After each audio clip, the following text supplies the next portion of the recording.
Buenas noches, compañeros y compañeras. Bueno, ya he revisado las síntesis de esta que correspondían a estas dos lecturas, la de Neyrey y la de Pericas. Eh, no, muy bien. Realmente todas salieron muy bien. Ah, Me parece que hubo una buena comprensión de lectura, pero yo necesito eh, enfatizar algunos aspectos que me parece importante hacer, pero lo voy a hacer así porque es la forma como más natural y fácil que tengo para hacer algún aporte. Tal vez la primera cosa que tengo que decir, pero no sobre las lecturas, sino que hoy no me permitió el aula virtual ingresar las notas, entonces lo puse en comentarios. Ahí ustedes encuentran las notas. Ahora sí, vamos a ver, dentro de todas las, digamos, de todas las presuposiciones con las que se nos ha formado dentro del cristianismo, tal vez la más gruesa de todas es el concepto de unidad, ¿verdad?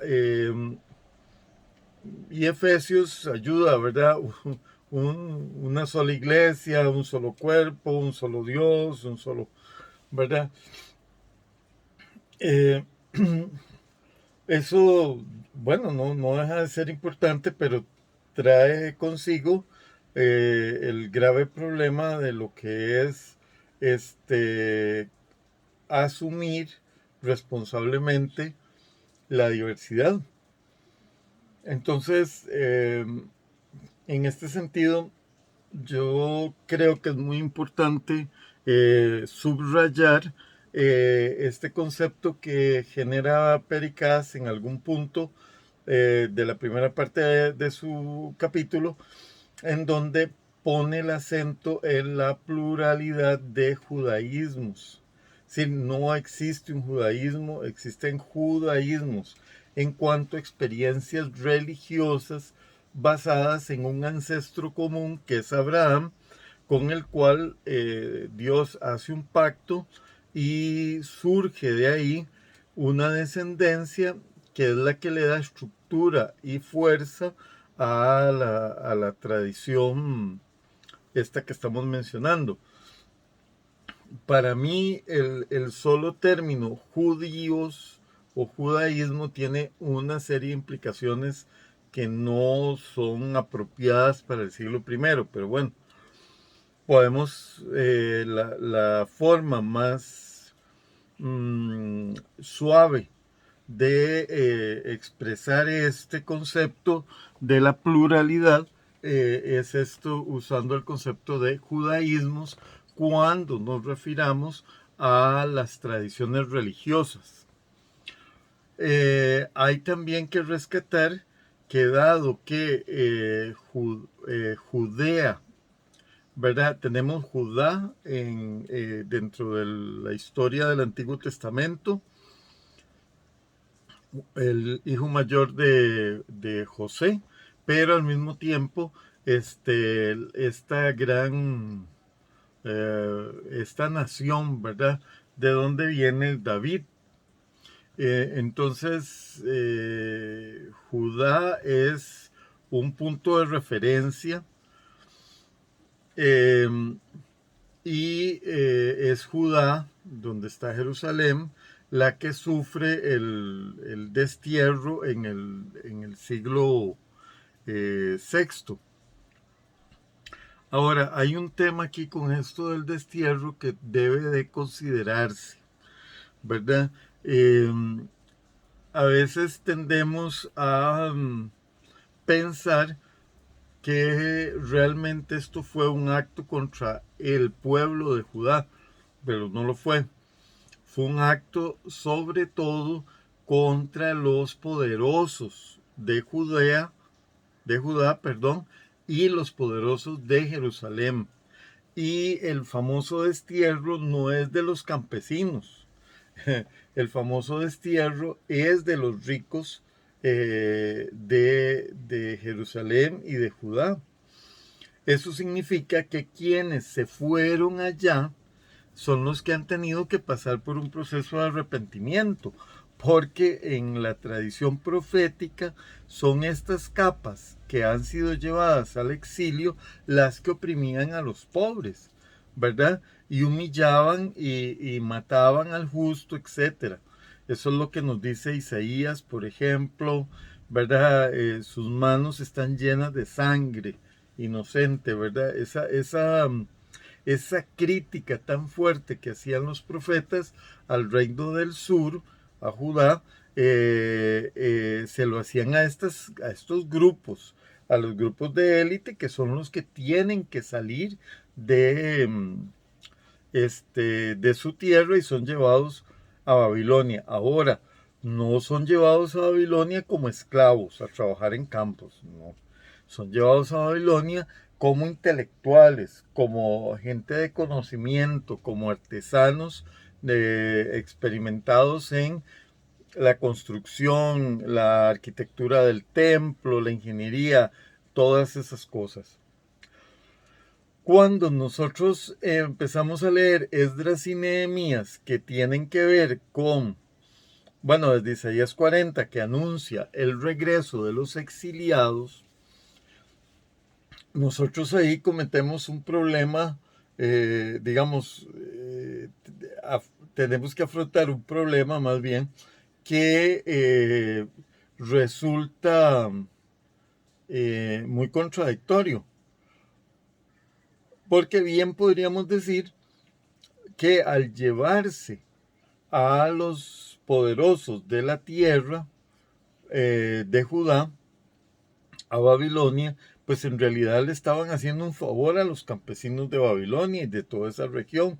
Probablemente después tuvieron mejores condiciones, no lo sabemos, porque esas son las voces que nunca van a aparecer en ninguna parte, ¿verdad? Y las voces que aparecen en Esdras, Nehemías, incluso en los libros de los Macabeos, ¿verdad? Y en el mismo Daniel, son las voces de estos exiliados, que son la capa, la crema innata de la sociedad de Judá.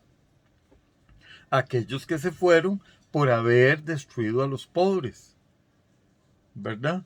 Es decir, estos que violan la ley van allá, tienen un arrepentimiento y al regresar, que es lo que anuncia Isaías 40, regresan a hacer una reforma agraria a la inversa. Es decir, le quitan las tierras a los pobres o a la gente que estaba ahí, que se había quedado por siglos porque no había una estructura organizativa tan funcional y experta como la que se llevaron, ¿verdad? Y es a esta gente a la que ahora van a echar para reconstruir el mismo sistema o parecido al sistema excluyente que los hizo irse de una vez. Estos son los que se llaman los pobres de Yahvé cuando regresan y que en alguna literatura son demasiado, ¿cómo se llama? Se les trata con demasiada concesión y como si realmente estas personas hubiesen pasado, ¿verdad?, por un calvario terrible en Babilonia, ¿verdad?, etcétera. Es este el punto donde uno debe ver los distintos tipos de experiencia religiosa de esa época, ¿verdad? Los judaísmos, entonces, son las alternativas las alternativas al sistema centralizado que había antes del destierro a los sistemas que le precedieron. Por esta razón, nosotros debemos de considerar como algo muy importante el hecho de que quienes regresan entendiendo la Torá, la ley y toda la reconstrucción literaria que hicieron en el destierro y en el regreso, como una apología, ¿verdad?, de su estatus de clase. Ahora, eso no significa que no aprendieran algunas cosas, obviamente sí.